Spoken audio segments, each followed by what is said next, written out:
Hello. Today you will find out which famous criminals are missing. D.B. Cooper, the skyjacker who disappeared. Imagine this. It's November 24th, 1971.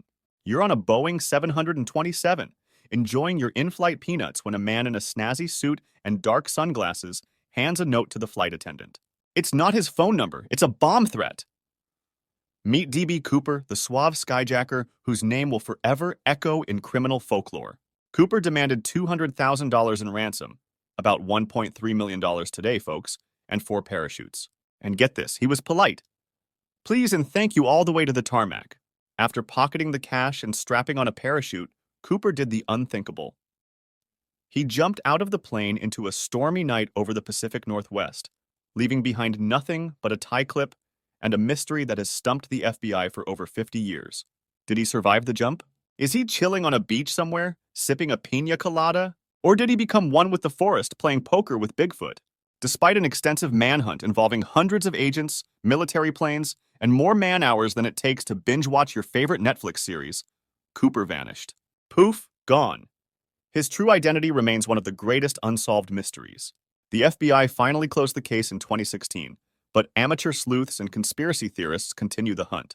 The D.B. Cooper case isn't just a tale of daring and mystery. It's a testament to the human mind's capacity for ingenuity and our enduring fascination with the unknown.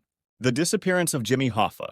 Speaking of unsolved mysteries, let's jump to another one that has kept people guessing for decades. It's 1975, and labor union leader Jimmy Hoffa is last seen outside the Marcus Red Fox restaurant in suburban Detroit.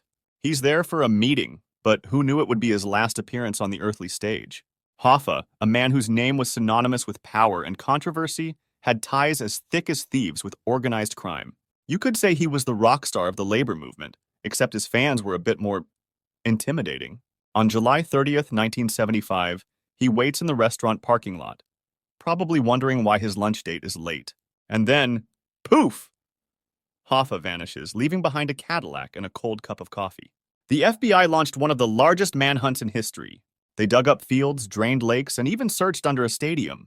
For a while, it seemed like every backyard in America was a potential Hoffa graveyard. Some say he's buried under Giant Stadium, others think he's in a steel drum somewhere. The theories are as wild as a roller coaster ride through a mafia-themed amusement park. Hoffa's disappearance is more than just a gangster's bedtime story. It's a deep dive into the shadowy world of organized crime and labor unions. It shows how power can make people disappear quicker than you can say, concrete shoes. Despite the efforts of law enforcement, private investigators, and every armchair detective with a theory, Jimmy Hoffa's fate remains one of America's most enduring mysteries. The vanishing of Lord Lucan.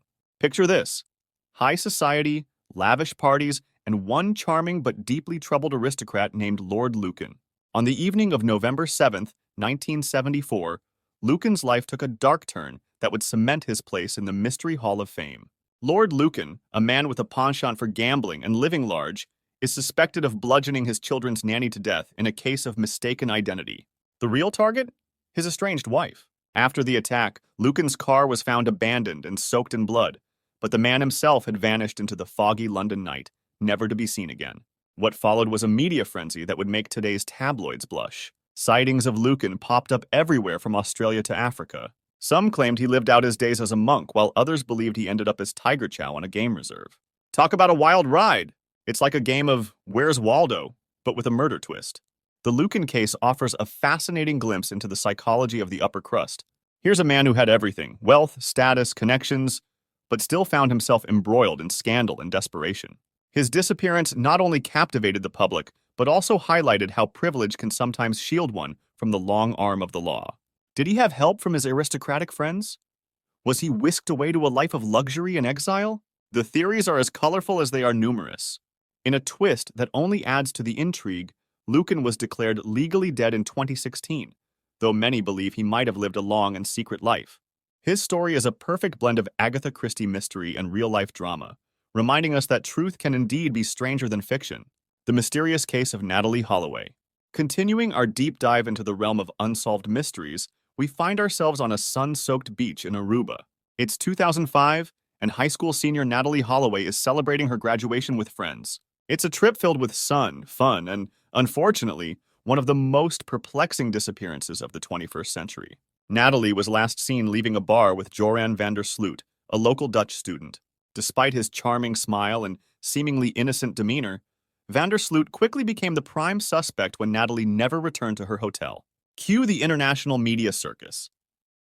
Aruba, normally known for its pristine beaches, suddenly became famous for something far more sinister. What followed was a whirlwind of search efforts, media coverage, and public speculation. The island was scoured, leads were followed, and van der Sloot's stories changed more times than a runway model during Fashion Week.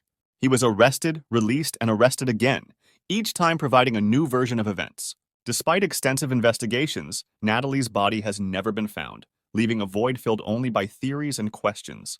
Natalie's disappearance is a tragic reminder of the vulnerability of young travelers in the dark side of paradise. It also underscores the challenges law enforcement faces in international cases. The intense media scrutiny turned this case into a global sensation, but it also highlighted the painful reality for families left in limbo, not knowing the fate of their loved ones. Van der Sloot's involvement in another murder in Peru in 2010 only added fuel to the fire, painting him as a habitual liar and a dangerous man. He's currently serving time in a Peruvian prison, but questions about Natalie's fate remain unanswered.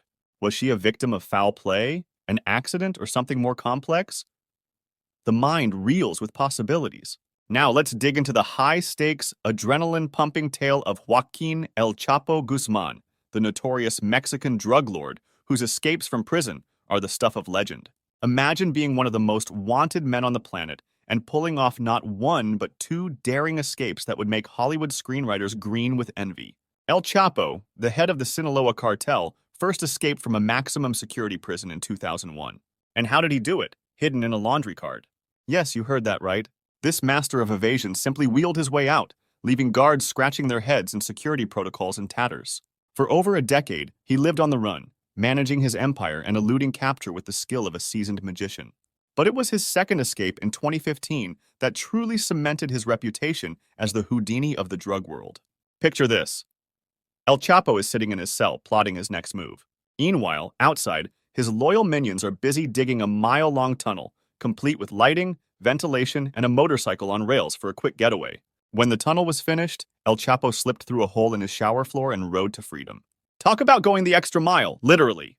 Despite being recaptured in 2016 and extradited to the US, where he now resides in a supermax prison, the legend of El Chapo lives on. His escapes were not just feats of engineering, but also psychological warfare, challenging the authority of law enforcement and inspiring countless stories and myths.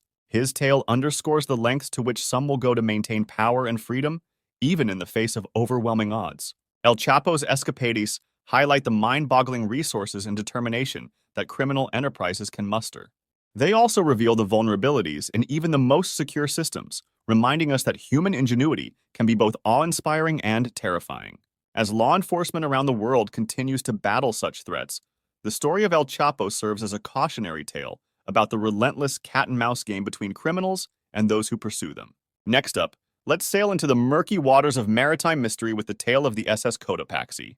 In 1925, this sturdy cargo ship set out from Charleston, South Carolina, bound for Havana, Cuba, loaded with coal and crewed by 32 sailors.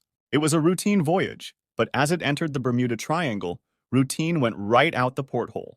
The Bermuda Triangle, that infamous stretch of the Atlantic where compasses go haywire and ships and planes seem to vanish into thin air, was about to claim another victim. The Cotopaxi sent out a distress signal on December 1, 1925, reporting severe water intake during a storm. Then silence. The ship, along with its crew, disappeared without a trace.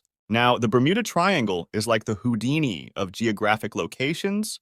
Things go in, and sometimes they just don't come out. For decades, the fate of the Cotopaxi was a mystery wrapped in a maritime enigma. Some speculated it was swallowed by a giant wave. Others blamed sea monsters or extraterrestrial kidnappers. Spoiler alert. No definitive evidence of alien abduction was ever found. But hey, never say never. In a twist worthy of a detective novel, marine archaeologists in 2020 identified a wreck off the coast of Florida that might be the long-lost Cotopaxi. The ship's bell and other artifacts matched the doomed vessel, but without a "Hello, my name is SS Cotopaxi" nameplate, the mystery lingers. Did the crew survive, only to start new lives as tropical island hermits? Did they find Atlantis and decide to stay? The mind reels with possibilities. The story of the Cotopaxi isn't just about a ship lost to the sea. It's a testament to the power of nature and the enduring allure of the unknown. The Bermuda Triangle continues to captivate our imaginations, a perfect blend of science, myth, and a touch of maritime madness. Amelia Earhart, the aviation pioneer who vanished without a trace in 1937. Imagine being one of the most famous women in the world, setting records and breaking barriers, only to disappear into thin air, leaving behind a trail of theories and questions that span decades. Earhart's attempt to circumnavigate the globe was nothing short of ambitious. Alongside her navigator, Fred Noonan, she embarked on a journey that captivated the world. But on July 2nd, 1937, somewhere over the Pacific Ocean near Howland Island, radio contact was lost, and Earhart, Noonan, and their Lockheed Electra vanished. The U.S. Navy launched an extensive search, but no trace was found. It was as if the ocean had swallowed them whole. The disappearance of Earhart has inspired countless theories, each more intriguing than the last. Did she crash into the ocean, only to be lost to the depths? Was she captured by Japanese forces, becoming a prisoner or even a spy? Some even suggest she survived, returned to the U.S. under a new identity, and lived out her days in quiet anonymity. The possibilities are as vast as the Pacific itself. Earhart's story is not just about a missing plane. It's about the spirit of exploration and the human desire to push boundaries. Her courage and determination were emblematic of an era when aviation was still in its thrilling infancy, and her legacy continues to inspire adventurers and dreamers. The search for Earhart has seen high-tech sonar searches, deep-sea dives, and even forensic analysis of bones found on remote islands. Each new expedition brings a glimmer of hope and a fresh wave of speculation.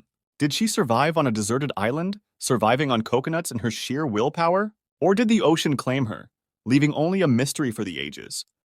The unsolved mystery of the Sodder children. Picture this: the Sodder family home, festively adorned, suddenly engulfed in flames. George and Jenny Sodder, along with 9 of their 10 children, scramble to escape. But when the fire subsides, 5 of the children have vanished without a trace. Cue the Twilight Zone music. Despite the intense blaze, no remains of the missing children were found in the ashes. How does a fire incinerate bodies but leave behind household appliances? It's a riddle that Sherlock Holmes would have loved to crack. The official explanation? Faulty wiring. But the Sodders weren't buying it. They believed their children had been kidnapped and the fire was a diversion. The plot thickens with strange occurrences. A mysterious man was seen watching the house just before the fire. A woman claimed to have seen the missing children in a car the night of the blaze. And years later, a photograph of a young man resembling their son surfaced, mailed from Kentucky with no return address.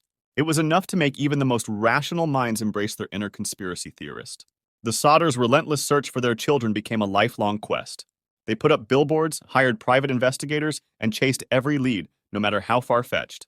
Their story is a testament to the enduring power of parental love and the human refusal to give up hope, no matter how improbable the odds. But despite their efforts, the fate of the Sodder children remains one of the most haunting and perplexing mysteries.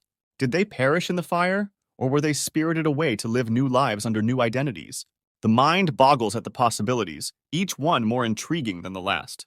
Thank you for joining. Bye-bye.